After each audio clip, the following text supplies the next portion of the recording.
Do I need to clean the ceramic tile surface before installing the peel and stick tiles? Hello everyone. Today we're going to talk about a very important but often overlooked part of installing peel and stick tiles, preparing the surface underneath. In this case, we're focusing on ceramic tiles. The condition of your ceramic tile surface can greatly affect the final result and durability of your peel and stick tiles, so let's get right into it. Why do I need to clean my ceramic tiles before installation?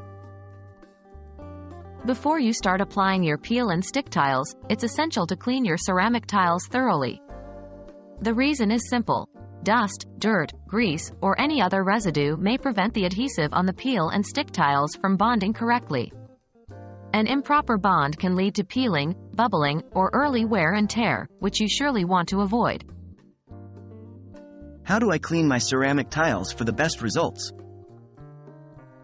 Start by sweeping or vacuuming the ceramic tiles to remove any loose debris.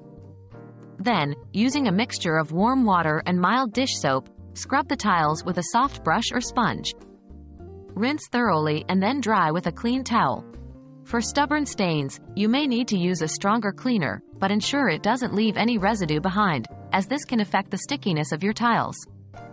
After cleaning, allow the tiles to dry completely before you start applying the peel and stick tiles.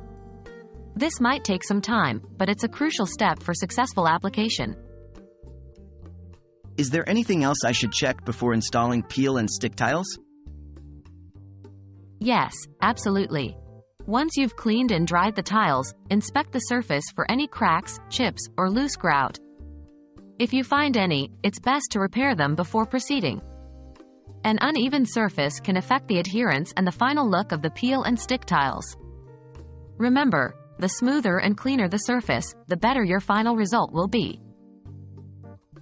And there you have it. Now you know why it's so important to thoroughly clean your ceramic tiles before installing peel and stick tiles, and the best way to do it. With a bit of prep work, you're setting yourself up for a successful installation and a beautiful finish that'll last. Clean and prepare for a flawless stick. Thanks for watching, and happy tiling!